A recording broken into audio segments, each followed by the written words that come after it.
Hello, and welcome to the Plaid Sheep Oracle. This is not a pick a card. This is actually the next 3 months with the sort of energies that will be available. I don't know how much, if you've been with me for a while, you know that I'm not really big into very specific predictions about anything. I think that it's better to envision what it is that you want and to believe that that is coming. But this is kind of to give you a sense of what the, kind of universal energies will be in the next 3 months. And don't get really caught up on borders to these. It might be, if you're watching this when I post it, it might be June, July, August, but it might be, May 20th to June 20th, or, right, the borders between these are fluid. It could also be moons, as Gemini Brett calls them.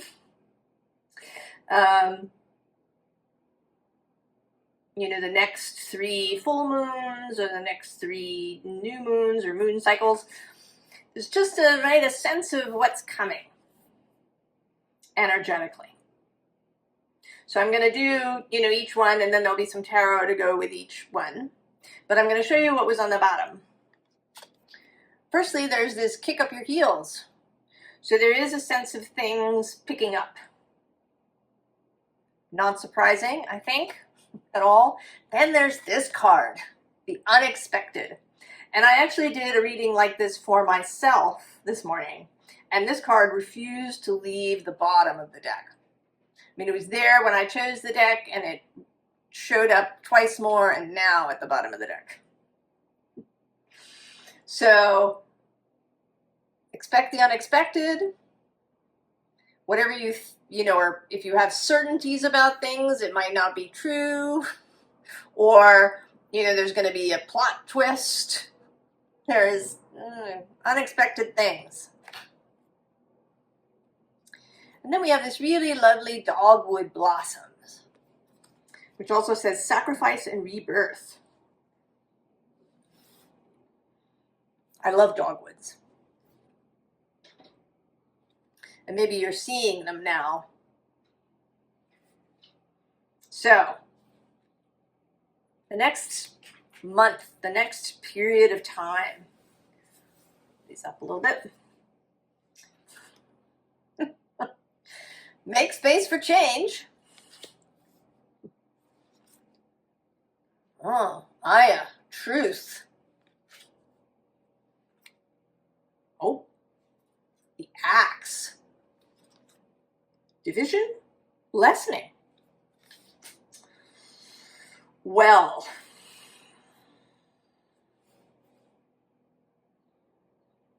I'm drawn particularly to her removal of this mask.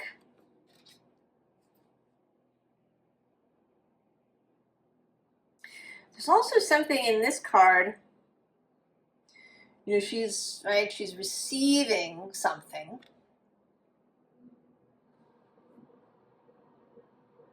There is this kind of bubble shape that I kind of have the sense is about to burst. It's like the popping of a bubble. And that also has this sense of coming back, sometimes in science fiction movies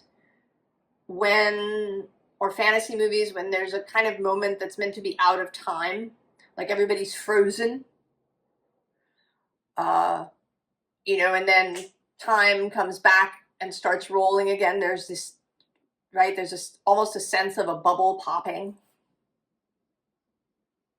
Or if you've ever had water in your ears and everything is dull and you shake it out and suddenly you're hearing again, or you've been underwater and you pop up and sound that has been, kind of weird and distorted under the water is clear. That is the feeling that I have now. This might be, if you're watching it when I post it, associated with Saturn moving into Aries astrologically. We are approaching a peak. We're headed towards a solstice. If you're up here in the northern hemisphere, this is the peak of light, the longest day. And if you're in the south, it's the peak of darkness. I know there's a sense of something. It's like something coming back to life, you know, things that are frozen coming back into motion. I know, let's see some more. Which one? Oh, do we want the first in the group?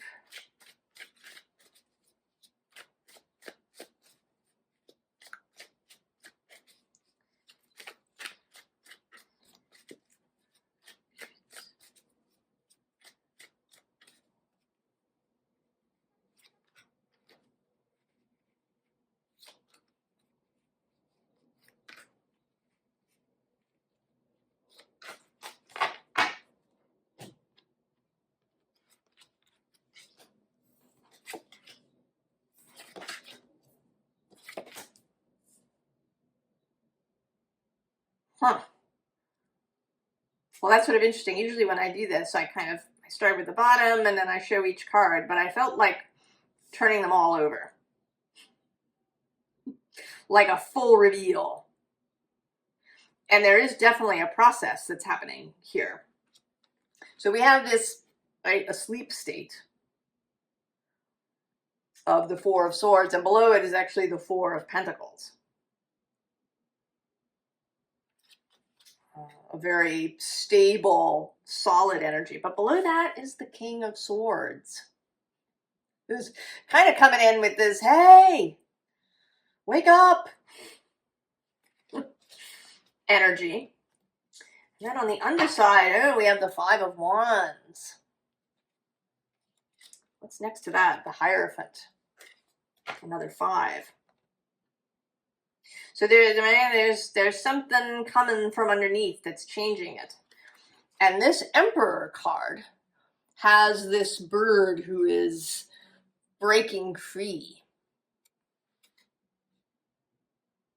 setting into motion. And then there's this Three of Pentacles, which has this cup imagery in it. But it's, again, a kind of building energy. Here, the mother feeding the fledglings. That nutrition is being provided. There is energy is being infused. And then we have this King of Cups with this offer of this cup that is being built or filled.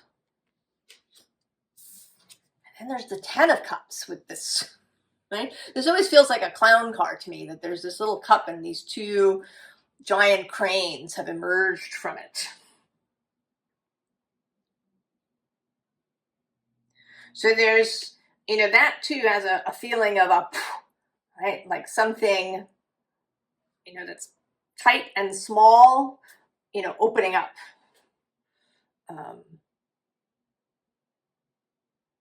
You know, almost like the Big Bang.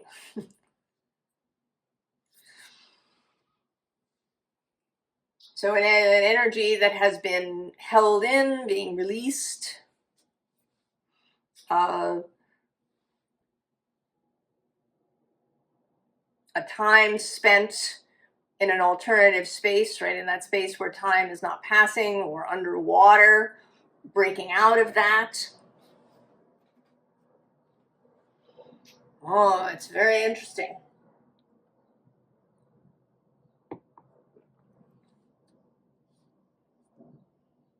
So there is a beginning and the sense too that something will be revealed. And then that something will be, right, cut off.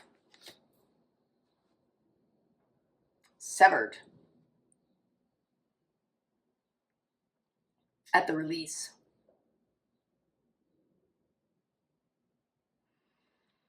I think we're not going to get any more about that. Probably A, because we have this card from the intro. And B, because everybody is different. So what might be revealed for you, maybe how you've been in a preparatory period, in a hermiting space, in a building space, in a stagnant space, will be different.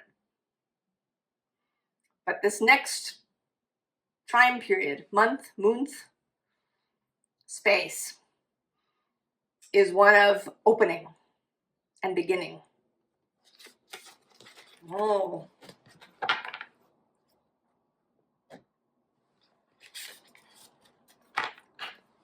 All right. Month 2,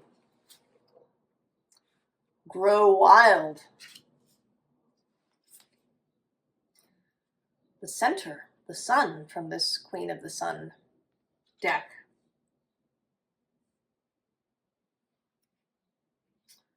And the crystal grotto. Energy, cosmos. Well, this is certainly a ramping up. So we break out and then we're running with it. There's a real expansion.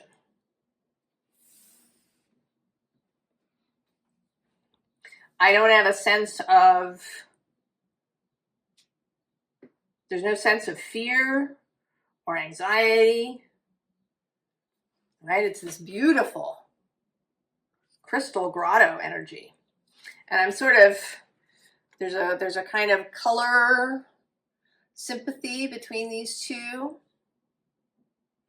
And it feels a little bit, we go from this moon-infused landscape in Grow Wild into more of a solar space, but it's a little bit of a funky solar space, right? Because we're still seeing all the planets here, and then this crystal grotto is kind of shaded and mysterious.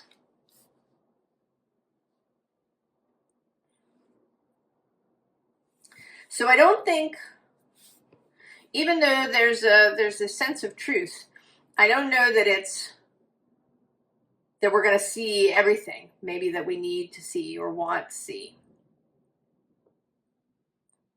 That there's a process, but that we are absolutely fine. That we are running with it. That we're energized. That we feel optimism and excitement and magic, right? It would be really magical to find this crystal grotto.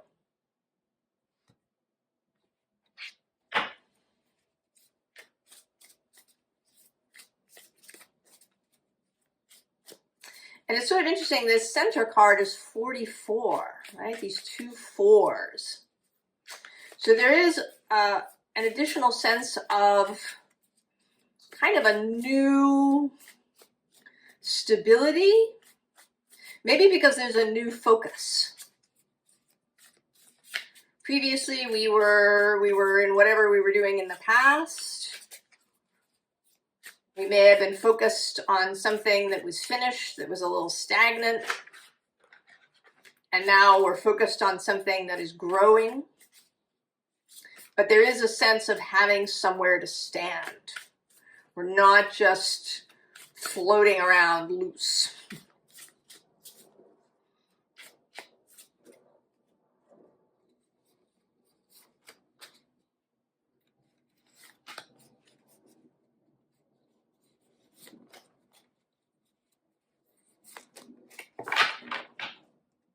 Oh yeah, the Knight of Jazz, go. Knight of Wands, who's on the underside. Oh, see, yeah, the 4 of Roots, the 4 of Pentacles. So there is still a foundation. We're not floating around loose. The 9 of Blues, 9 of Cups. Satisfaction, ease, The Four of Jazz, celebration. Six of Axes, movement, change, but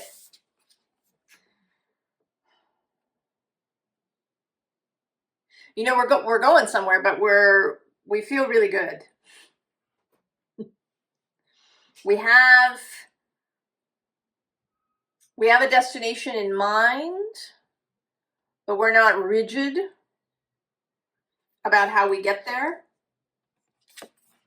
Oh, and then there's the Page of Axes, the Page of Swords.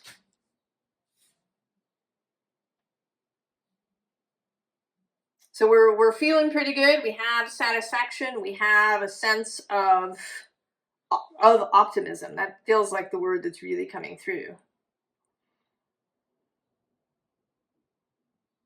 We also have, I think, a confidence in our own skill. You know, she's juggling fire with confidence. And right below her is this Harmony card, Temperance in this deck. And then the Ace of Blues, Ace of Cups.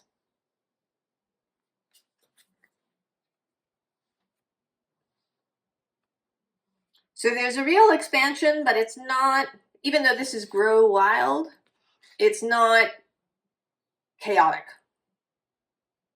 And I think that may indeed be Saturn's influence.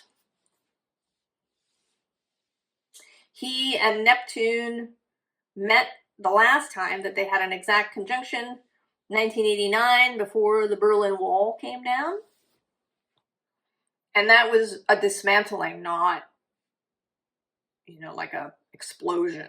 It didn't get blown up. Saturn lends his stability to the change, to, right, Neptune's. I mean, Neptune is kind of a dissolution, and then the imagination to create the new thing. Right? It's almost like a composting kind of thing, a little bit. And then Saturn growing the new thing. Right? He comes through here in this crystal grotto too. He's all the solidity of the world. So I think we're going to be feeling really good. That we're going to be confident.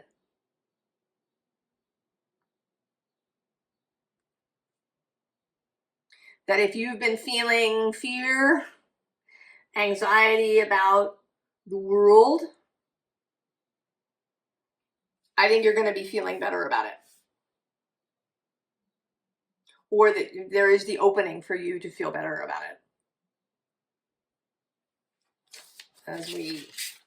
As we move through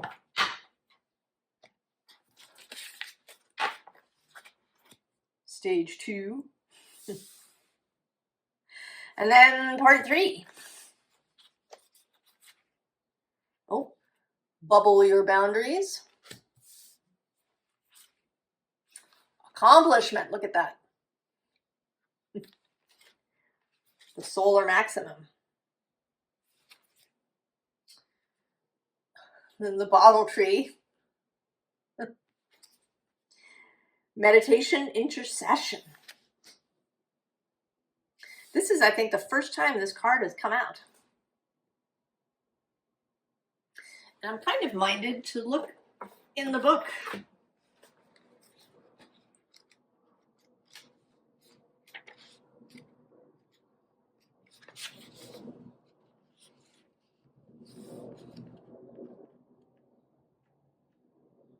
So it says, the tradition of the bottle tree harkens back many generations to the earliest American settlements in the South. People made use of discarded glass bottles to dazzle any evil spirits lurking about, who would be attracted to the pretty blue glass in the sunshine. Once the spirit entered the bottle, it couldn't find its way out, and the evil would be captured. By pulling the bottle tree card, you have tapped into your own world of the spirits, a glittering blue realm of fantasy and imagination. Glass, especially opaque or colored glass, is a representation of dreams, illusions, and imagination. The bottle tree card may imply that you are a dreamer who is both excited and afraid of the things that you see in your subconscious. Try to avoid cynicism and tune yourself into the world of new ideas. Take a moment to reflect on your dreams and make rational decisions to achieve imaginative or creative goals. So, Saturn and Neptune coming together. 2 in this, right? Underwater, but you've got, right, a breathing apparatus. This 2, things coming into being. So it seems like as we get to the 3rd space, things are really going to start to manifest, to come into being, to coalesce. There will be a real opportunity, an energy of manifestation, of things becoming real in the 3D. Oh.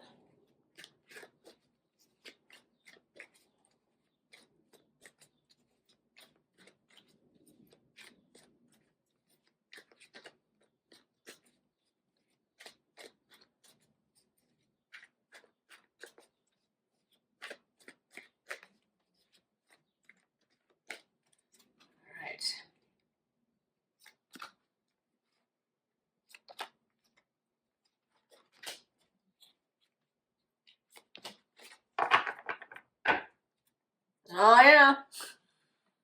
King of Wands. King of the inspired action.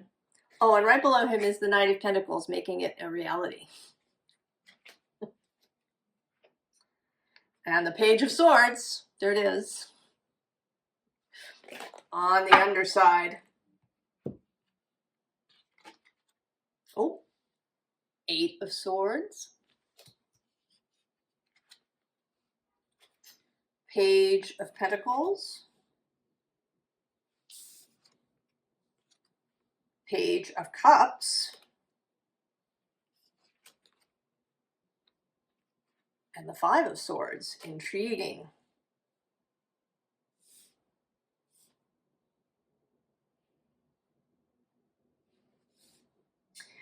Well, these 2 on the outside feel they have 2 ways of, right? They're kind of coming out in 2 ways. One is that maybe when you thought you were trapped, it was actually a kind of necessary contrast. Because we need contrast. Necessity is the mother of invention, they say.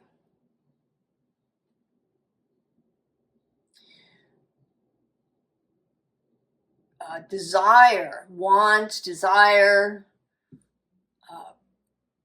imagining, creation comes out of a need of some kind.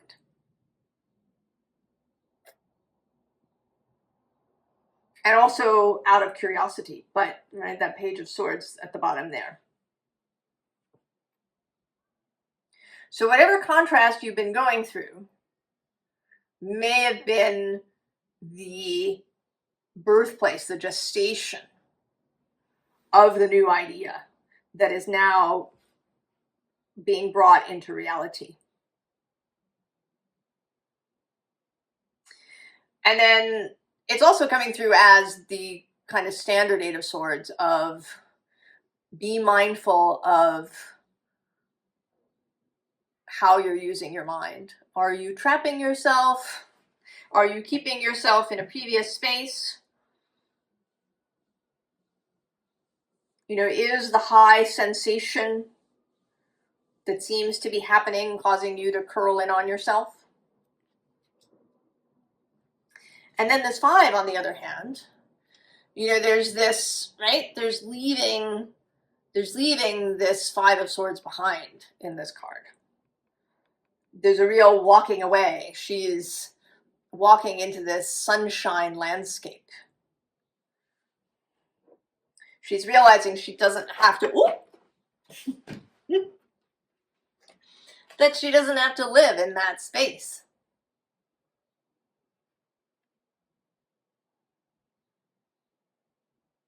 And I kind of feel like this woman in the foreground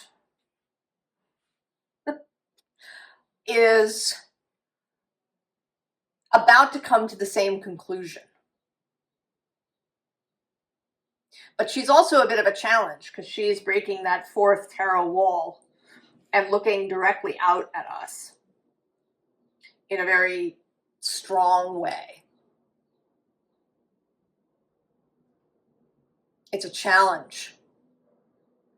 A challenge to open your mind, change your mind, think radical thoughts. That it's through the thinking of radical thoughts that you get to leave and move into a new place.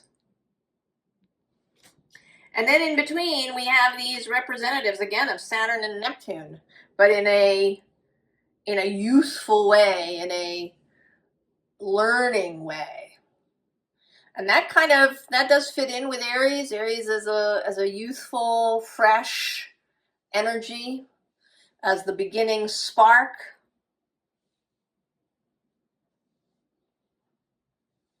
The new motion.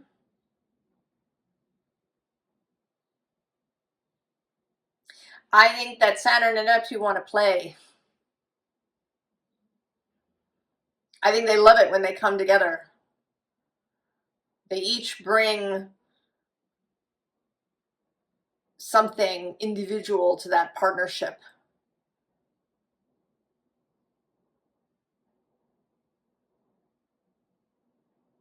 They want to play.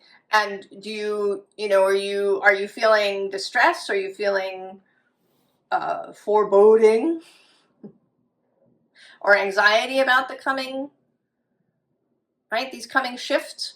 Or can you engage with them in a really playful way? A playful, joyful, fun way. Which is how I think they want you to see them, to play with them.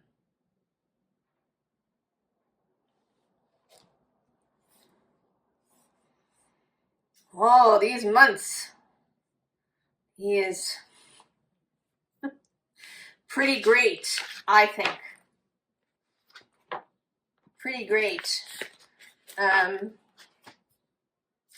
going to ask for some general advice. Can I have a little general, just a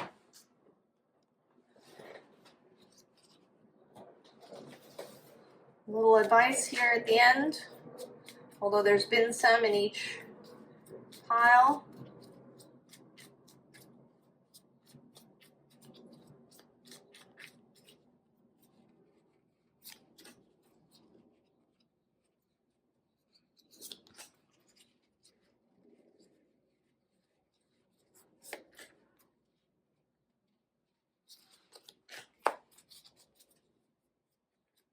Oh, the Ten of Swords, let it go. And the Ten of Pentacles on the other side. Oh, there's the Six of Cups underneath. Totally let the past dissolve. Page of Pentacles repeating. King of Pentacles. Six of Wands. And the High Priestess. Yes, of course. Beginner's mind and masterful mind. Be open to learning new things. Be open to having new experiences. Be open to reality not necessarily being what you think it is. Be open to all kinds of physical changes that maybe you're not expecting. But also hold the knowledge that you are stable in and of yourself. That the most important stability to nurture is the one that you carry within you. And then the Six of Wands, success, be victorious. Know. Jupiter and Leo, know you're fabulous. No, everybody's fabulous and can absolutely have victory and success. Carry that. And then, of course, the High Priestess. Be open to intuitive direction.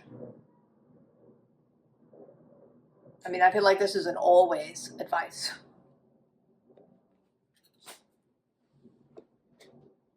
It's pretty great. I hope you're feeling great. That was just 30:30 a second ago on the timer for the 3 months, the 3 time periods, whenever you're watching this. I wish you all the best. I think it's absolutely coming. Allow it. I will see you next time. So long.